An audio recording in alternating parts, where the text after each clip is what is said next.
Greetings, I'm your host, Dr. Wolfula, and when I'm not causing people to stab their ears off when I talk, I'm here at the Wolfie Lair, reviewing movies.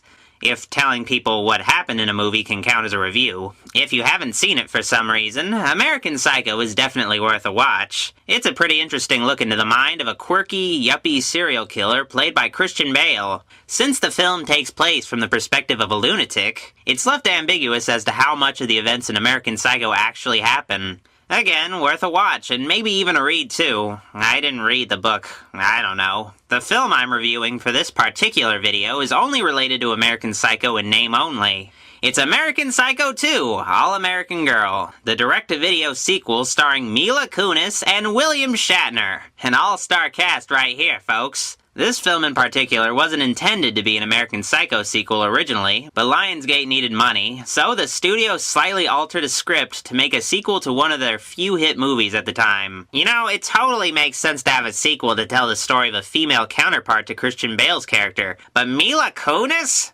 Really? Now you're probably asking yourself, how bad could a Mila Kunis movie possibly be? Why would you even ask that question? Jeez. Well, let's see for ourselves firsthand how bad a Mila Kunis movie can possibly be. American Psycho 2 begins in the worst possible way a direct-to-video sequel with none of the original cast can begin, by tying it directly to the original movie. This is Rachel. Mila Kunis' character is a little girl who is tied up along with her babysitter by Patrick Bateman, the killer from the first movie. According to Mila Kunis' cheesy, poorly read narration at least. You know how some babysitters take you to the movies or rollerblading in the park? Mine brought me along on a date with a serial killer, Patrick Bateman.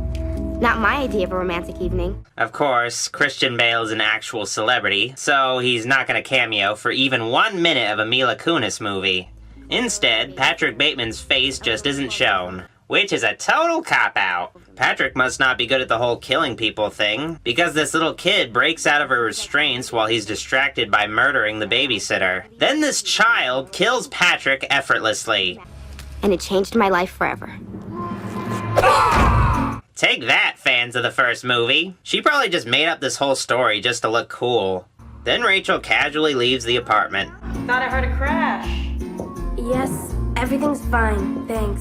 Ironically, this child actress playing Mila Kunis has a much deeper voice than her. Rachel explains through more narration that she somehow was able to not be connected to her own babysitter's murder, even though there was a witness who saw her leaving the crime scene. As for me, I was never tied to the scene. Yeah, she's a fucking liar. I silently vowed to devote my life to stopping other psycho killers. I couldn't wait to grow up. Good luck with that. It's 6 years later, and Rachel's now a college student that dresses like a Blackula hunting Captain America. And she's sort of an a-hole. Thought you quit. Wow, that college girl is pretty nonchalant about somebody stealing from her. In the next scene, Rachel attends her criminology class. William Shatner isn't a celebrity, so of course he's gonna play Mila Kunis' college professor in a movie. No problem. Rachel's plight is that she desperately wants to be William Shatner's assistant because it'll help her become an FBI agent or whatever. Rachel does have competition, though. A rich dude, a girl trying to get into William Shatner's pants like many green women before, and, Don King's grandson. Yeah, Rachel doesn't bother describing what his deal is. Fact is, none of them have a chance. Rachel tries to apply for the assistant job, but gets turned down by an administrator because she's a freshman, and also probably because she's played by Mila Kunis. Have a nice day! You know what that means, right? Rachel needs to get some revenge. So Rachel goes to the admin's house and sticks the lady's cat in a microwave. What a dickhead. The admin quickly retrieves the cat and doesn't assume right away that somebody broke into her house, allowing Rachel to murder the cat owner with her own Employee of the Month plaque. I bet the director thought microwave reflections were artistic. Well, Rachel, you just killed an innocent person. Since you said you would kill serial killers, I guess that means you have to commit suicide, right? Hey, Miss Newman. Wait, Rachel wasn't the killer after all. Rats. Turns out it was Rachel's rival rich boy, Brian. Say that 5 times fast. Brian takes an excruciatingly long time just to ask Rachel out on a date, which will hopefully end with her murder. Okay, fine, just pick me up at 8. 8? Like 8 p.m.? Yeah. Like between 7 and 9? Yeah. Okay. Because it's great for me. Brian and Rachel go out to the swankest restaurant direct-to-video money can buy, and somehow order alcoholic beverages without getting carded. I'll have a Kettle One martini, straight up, very dry. Very, very dry. And the lady will have... I'll just have a glass of house red, please. Brian tells Rachel something startling regarding the teacher's assistant position. I have an offer you can't refuse. Okay, I'm gonna stop you there. Please don't quote classic movies. It's really tacky. Drop out of the race for the TA position, and I'll ensure that you have 7 digits of my family's eternal gratitude. Jesus Christ! You're going to pay her millions of dollars just so you can be William Shatner's assistant and spend all day combing his toupees? Man, Brian here must be a Trekkie or something. Rachel refuses Brian's unrefusable offer just to prove that she's more of an idiot than he is. Bribe? Rachel, did I say bribe? Just think of it as a business opportunity.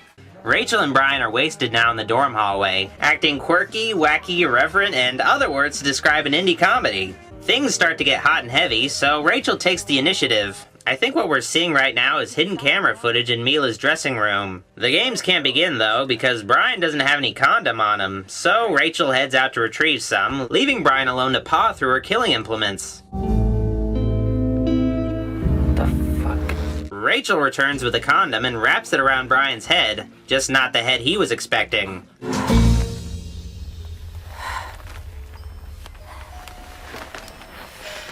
Ribbed. For her pleasure. My joke was funnier.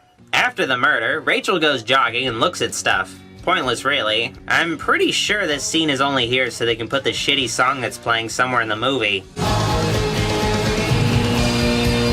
Moving on, Rachel is at a party where Shatner is yucking it up, sharing horror movie trivia. You see, the Anthony Perkins character in Psycho was modeled on Ed Gein. What a fucking nerd. Rachel runs into Cassandra, another of her rivals, who happens to be screwing William Shatner. Ew. Cassandra reveals that she will be Shatner's new assistant and not Rachel.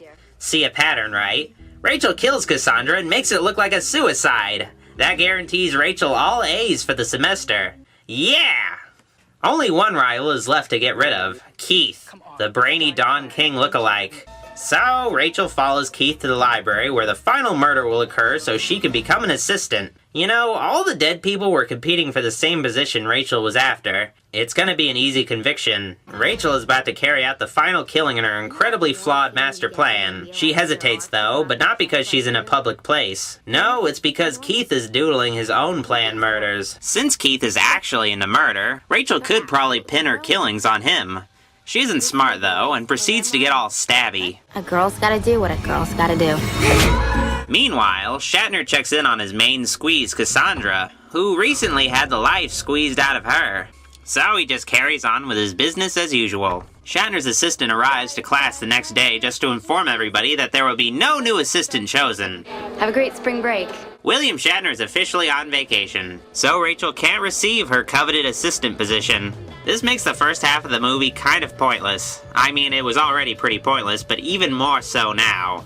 I really hope the rest of the movie is just Mila Kunis sitting at her desk looking apathetic. This is an obsession, a kind of aggression with himself. It's the way he'll always be.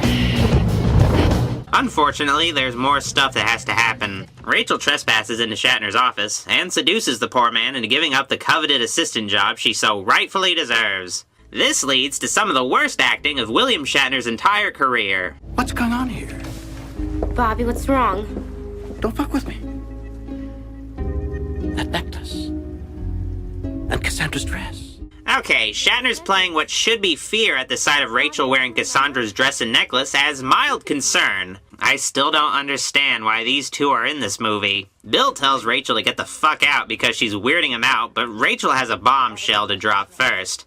Her dead babysitter was Shatner's old girlfriend. That's an interesting twist, right? No? Okay, good, just checking. Bill doesn't know quite how to handle this bit of shocking news, so he just falls out the window. Okay, was he poisoned or what? Goodbye, Bobby.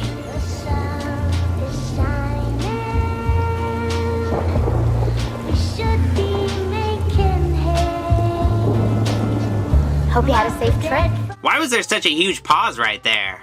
Oh, let me guess. You needed some silence so we could hear that fucking song that's playing, right? A janitor witnesses Shatner's death, so Rachel has to kill him. She does this off camera.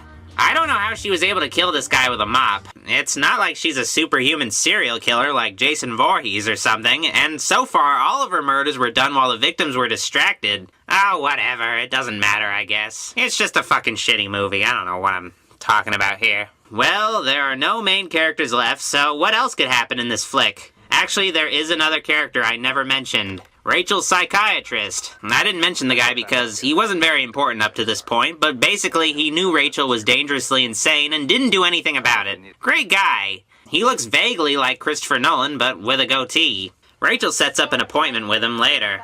Should be good. But first, Rachel has to catch up with her ma and pa. Mom! Dad! We made it. Princess. They go to a nice French restaurant to have some boring small talk. I said to Leora she ought to have it looked at immediately. So what does she do? There's a ton of pointless scenes in this movie, but I promise that this isn't one of them. Rachel ducks out into the restroom, and special twist time, her psychiatrist arrives at the same restaurant coincidentally to have dinner with his mom. What kind of madness can we expect now? How about them ordering their drinks? I'll have a whiskey sour, Mom. I'll need some water so I can take my pills. Yeah. How's that for exciting? The doctor files a missing person report to the local police regarding his friend William Shatner. As it turns out, there have been numerous people mysteriously going missing, including Rachel Newman, Mila Kunis' character. Student by the name of Rachel Newman disappeared. It's pretty clear that Mila Kunis stole the real Rachel's identity to carry out a convoluted plan of hers, and luckily, movie police conveniently never follow through on their investigations. Well, what's wrong? Well, we just checked on a missing persons report on yourself. You're not missing, are you? No, I'm okay. She was there, completely unharmed. Are you sure I couldn't offer you a cup of tea? Yeah, Rachel killed somebody and took their place just to get into college. I know getting into a good college is competitive and all, but really, if Mila Kunis is the criminal mastermind that this movie wants me to believe she is, then why couldn't she get into a college legitimately? A good twist should blow your mind, not make you question the intelligence of the writer. Rachel drives off on a road trip with her William Shatner corpse just as the police arrive. The police give chase, while Rachel just ignores them for a while. Then they start shooting at her, which causes Rachel to rethink the whole chase thing. Rachel is pulled over, and the cops approach her vehicle. What genius plan does she have prepared for this situation? Oh, she just drives away. Why did both the cops need to get out of the car? Haven't they seen Dukes of Hazzard? The cops continue the chase and discover the corpse of Shatner. Again, they're all out of the car to see this. How the hell? Darkman. Where the heck's our lady? Rachel drives into the bumbling idiots, but they dodge her, and she finally dies a much-anticipated death in the ravine below, in a fiery, digitally added explosion. Jesus. Bobby. Once a typical all-American girl, Rachel Newman's death leaves many questions unanswered. The most burning question of all? Why? The audience is asking that same question, but they're asking it in regards to why they watched this whole movie. As a case study, Rachel Newman was as rare as they come. She was more obsessed than Dahmer. She's more calculated than Bundy, and certainly more faceless than Bateman. Please, you're giving Mila Kunis way too much credit. Rachel Newman is 1 in a billion. 1 in a billion. She's in a league of her own.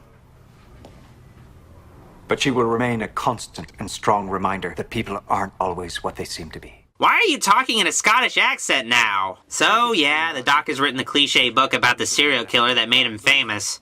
Guess what, though? That serial killer is still alive under a new identity. Your work is so inspiring. Much like with Superman, nobody can recognize her because of the glasses. Mila Kunis leaves, and instead of alerting the nearby FBI agents, the doctor just sort of lets her go. I mean, what's the point of pulling off the perfect set of murders to realize my dream if there isn't someone alive who knows about it? It would be as if I've done nothing at all. How come nobody sees her? Well, that was American Psycho 2, and I can confidently say that it's an irredeemably terrible movie.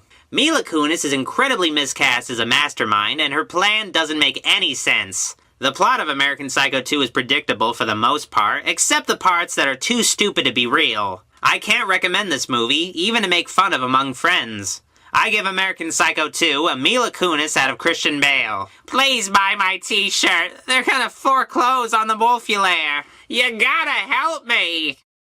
Don't fuck with me. That necklace. And Cassandra's dress.